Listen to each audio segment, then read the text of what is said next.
Hello everyone. I've been thinking about a phone call I had a few days ago where the payment processor, a guy in the risk department, basically said that he might close our account down. And I don't like people telling me, I don't like people making decisions about my life. And as a entrepreneur, I don't like to call myself an entrepreneur because my version of entrepreneur is, someone from Dragon's Den. But when I got banned on the forum, I got a warning on a forum once. I created my own forum, and then if I don't like what other people are doing, I do it myself. One reasons why I started my own YouTube is because I had lots of ideas, and other YouTubers are busy, and I thought, well, if I instead of waiting for interviews to have my say, I'll just have my own YouTube channel. So I've been looking into getting my own payment gateway, because there's a lot of people in our town that are suffering, and the payment gateways don't understand our problem. So we're having to do different things that we don't want to do. Whereas if I had my own payment gateway, we can have it driven specifically for our problem, and then other bar owners around town can use our payment gateway, and we can expand our business. I really don't like having my control in someone else's hands. I don't like that at all. I'm going to get a second payment gateway on board as well, but ultimately we can get our own one. And yes, you might be sitting there saying it's a lot of money. I'm not sure how much it's going to be. One of my partners is very good at these sort of things, and I've got a friend that is very experienced in this area. So if we get our own payment gateway, then that'll be a good business for us in the future, especially if the bars take a while to get better. Today I was going to talk about suicide in Pattaya, because it's a subject that I think a lot of people make up lies about, or there's a lot of myths going on. People call it the Pattaya Flying Club. Whenever there's someone killing themselves, people often say, well, you should be worth less dead, and you shouldn't get married, and someone who crossed the family. I think there's different reasons for suicide in Pattaya. I've actually helped one guy that came here, that planned to come here to kill himself. He knows who he is. What I did is I got 3 or 4 of my friends and myself to talk him out of it, and I still see him around, and he's still alive. I've seen other people that are down in the dumps, but that's completely different. I understand depression. I understand some things, but I won't pretend I understand the stuff that other people go through, because we all have different problems. Like, my depression has never been enough to let go of myself and kill myself. Obviously, I'm still here. I've never attempted to do anything like that. I've got kids, and I'm getting a bit down and depressed some days. It's completely different to jumping off a building. Anyway, I want to talk about my theories of why it happens. There's very low balconies around town, and it's very easy. The balcony in my house scares the hell out of me because I'm tall, and my weight is a lot more above. So if I just lean on it one day, I'm going to go over. And when I was on crutches for a week or two, I was terrified of it. And I actually bought some netting to try and put there just in case I fall over. But I just try and keep away from it. But I don't drink alcohol. But I imagine if I did drink alcohol, I would have had an accident so far. There's been a few guys having sex on balconies, and they've almost come off. I'm not going to comment on my personal stories with that, but I've seen it happen to a few other people. And there's also a guy that it happened to when he was having sex on the balcony, and the lady went over and died. It was in the news. So I think that's a major problem. The other one is a lot of methamphetamine abuse. But the BBC did put a programme out today or yesterday about how bad the problem is. There's a lot of middle-aged guys here that have never took drugs, and they come here, they meet a ladyboy, they meet girls half their age, and then they pick up bad habits. Whereas back in the UK, they've got a stable life, and they wouldn't meet people taking drugs. So, the guys that have already took drugs and got them out of the way are actually much more safer than middle-aged guys that have never took drugs. I've never spoken to people specifically, But I've seen a lot of guys come here that just seem really sensible and 40, 50 plus, and they end up smoking ice, and it really shocks me, the type of guys that it can happen to. So we've got alcohol abuse and we've got drug abuse. Obviously with drug abuse, it really grips you inside, and if you're out of cash and you can't get away from drugs and all your family are burnt off, then I can see why people feel about that option. One thing I wanted to say in this video is that the Samaritans is around. They're real. You can contact them. I've got a few friends that were volunteering before. Maybe they're looking for volunteers if you want to help.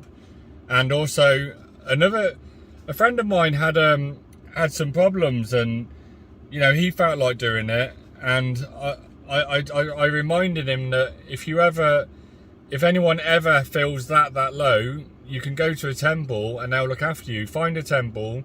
If I felt that low that, you know, sometimes I feel like I've been close to a breakdown, and I feel like maybe if I go and stay in temple for a month, I'll be, you know, that's the worst case scenario. I can just go there. That's one of the good things about temples, is they'll let you stay there. And there are a lot of temples in England, Thai temples, that will keep you in.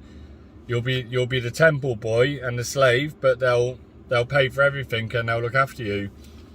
So I try to remind people about this because it is an option. I'm actually quite strong-minded, and whenever I have any thoughts, whenever I feel like I'm having a mental breakdown, I'm able to pull myself out of it. Because there's been a few times since COVID where it's been overwhelming. I've never freaked out or done anything, but I've had a bit of anxiety and depression since all this period, and it's up and down, you know. Like today I'm happy, and then there could be some bad news again tomorrow. If we have more payment provider issues, then I'm going to be depressed again. But fingers crossed, we'll be okay.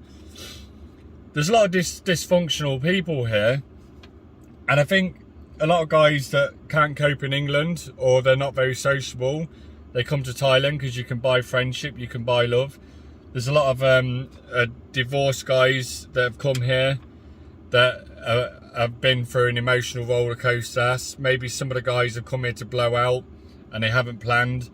There's a lot of guys that come here and they fall in love with a bar girl because they're mentally weak after a divorce and they're feeling down. We've all been there. We've all been emotional and say yes to things, and they meet a pretty girl and the girl rinses them, and then they think there's no way out. And the other thing is, I ignore the UK media now, because I was watching it sometimes, and the amount of bollocks on there, you know, all these race issues. And I had an American friend who asked me one day when I went back to England, you know, how's all the racist protesting going on? And I just thought, the news is such a pain in the ass. I go back to England, in my hometown, I don't see any racism, I don't see any problems at all. But when I watch the news, it's like like England's at war with each other. They're just highlighting very small pockets of, you know, extremeness. In reality, everything's okay. So the media paints a picture how bad England is. And the time before last time I went back, I was terrified of ever moving back to England. But it wasn't England that's the problem. It's the way the media portrays it. And also, I don't want to go back to my hometown. I stayed at my brother's house in Devon, and it's beautiful there. If I stayed at another town, it wouldn't be so bad. So that's why I try and ignore all the news. I don't watch BBC News anymore. I'm just here, I'm making videos on YouTube. I'm talking to Pattaya related people. I watch YouTubers. No more news from me, no more politics. I'm interested in business sometimes, and stocks and shares. Anyway, there's a lack of social care here. Now, we all know that, but at the end of it all, it doesn't feel like you're looked after. And you know that if you go completely nuts here, you'll probably just get tasered or locked up for a week, and that you're not going to be, you know, treated nicely and put through the system. They do have something here, but I think you have to get really bad for that. And I think a lot of Thais don't understand crazy people, and I think Thais just tend to ignore them, or they don't recognise the problems. Maybe it's a lack of education. There was a lady at a local temple once, and the locals say the ghost was taken out of her by the monks. And you know, this lady, she had epilepsy, which is obviously a problem inside the head. And instead of taking her to hospital, they took her to the temple, and then the monks apparently took the ghost out of her. So they basically held her down until the fit had passed, which is quite dangerous unless they were trying to clear her airways and everything. So there's a lot of people that when they go a bit mental, they go and see a monk. And yeah, there's not really social care here. So you know that if you're out of money, you can get fed from the monks and things, but you're in trouble. And we've seen countless guys top themselves at the airport because they're frustrated. Loneliness is another one. In Pattaya, you can buy friendship, you can buy love. But I meet so many expats, and when they see me, they won't stop talking for 2 or 3 hours because they haven't spoken to anyone for a week. They haven't, and even if they have spoken to someone, it's just like, hello, how are you? Or it's someone with a different nationalities. I've got friends that have restaurants or work in restaurants, and there's a lot of guys that come in there on their own and they just want someone to talk to. The loneliness in Pattaya is real, especially when you're a different type of person and you're looking for a specific person. If you're an entrepreneur, business type person in Pattaya, if you have a meeting, it's very unlikely you're going to meet many guys, because a lot of guys just come here to party, or they're just not in the mood, or there's just not enough people to build a community. So loneliness is a real thing because there's so many different nationalities around, there's so many different mindsets. To get someone of your same mindset isn't easy, and the group of people that you want to hang around with is very narrow. There are guys that come here because they're sick and they just want to party the hell out of life, and then they just want to throw themselves off a building. You know, that's up to them what they do. I think that it's not a route I would take, and also I think that people should be more considerate the way they kill themselves. But then if they're in that mindset, that's what people are going to do. It's just sad that people get in that state. I'm not blaming people that kill themselves here. What upsets me is maybe that guys don't know there's options out there. At least speak to someone. There's quite a few people out there that care. There's people that are willing to counsel for free. I've helped a few guys. I'm not qualified as a counsellor. I've tried to talk through people's problems. I'm happy to talk through people's problems sometimes. I don't want to provide a service as doing that, but quite often you just need someone to listen. Sometimes people misinterpret people's problems. They'll say, oh yeah, he jumped off a building because he was broke. No, it must have been more than that. Maybe he burnt all of his bridges back at home. Maybe his family have died and he's got that he feels nothing to live for, and he's run out of money and he feels like he can't get out of a financial situation. Maybe he can't go back to his home country. It's a very, very complex subject, but I'm just trying to debunk the myth that people are getting killed and thrown off buildings here. I really don't agree with that. In the old days, there was a little bit of that, but it's completely changed the last 7 or 8 years. Yeah, burnt bridges. You wouldn't believe how many guys that I've met here that they say that their family have burnt them off, and none of their family want to talk to her anymore. I used to sympathise with these guys all the time, and then one day I realised that all of these guys, pretty much all of them, end up falling out with everyone, and you can see why their family have burnt their bridges. So if anyone's asking to borrow money off you here in Thailand, always say to them, well, what about your family? If they say my family won't talk to me or lend me money anymore, then you know this is a guy that either doesn't pay back or he gives problems. So I'm always watching for that. I hear this all the time, and they say how unfair their family is, but normally it's them. 9 times out of 10 it's them. And yes, there is the odd guy here. I know a guy that has a bad family, and I totally understand. The other one is I I covered this earlier. Guys give all their money to girls, but on the other hand, people overspend. They try and keep up with tourists. They ring the bell, they spend all their money, they take drugs, they drink alcohol. They come here on a small budget, they spend everything they've got. I see so many guys coming here with 2 or 3 million baht, and they say they'll get a job and then they spend it all. And maybe some guys don't want to go back to UK for whatever reason, or they have a mental issue as well and they don't want to go back to UK. I've met guys that just say their only goal is to kill themselves here, and they suffer from all these mental issues and they have all these tablets. And I'm not a doctor, and I can't comment on those guys because I'm not going to pretend I understand it. But what I do want to say is that I really wish some of these guys will stick to their medicines and stick to their hometowns where they can seek help and they've got family around. But you know, if I was that guy, then I'd be probably wanting to party too. So I don't judge people like in that way. Yeah, so we've, you know, a few guys plan this because of depression or sickness. The last one I'm going to talk about is a lot of guys identify themselves as other people they see. So if you have someone killing themselves and you identify with that person, then some people can copycat it. Like in Australia, they ban reporting on suicides, and I think that's a good thing. In Pattaya, it's not. People still see it.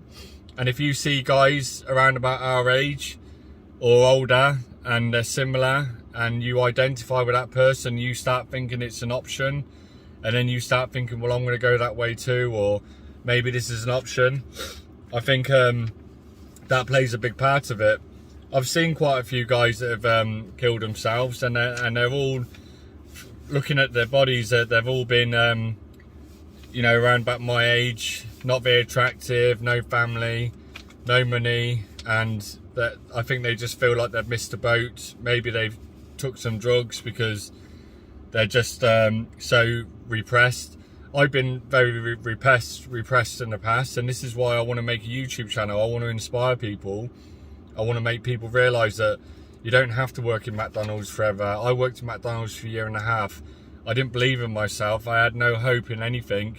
People didn't believe in me, and I was criticised all the time. And I got into the self-development drive, and I got myself out of it. And now I want to let other people know that they can do whatever they want. So I'm gonna go now, and thanks a lot. Maybe subscribe for me so I can beat some of these other guys that have twice as many subscribers and do absolutely nothing. Okay, thanks a lot, guys. Cheers.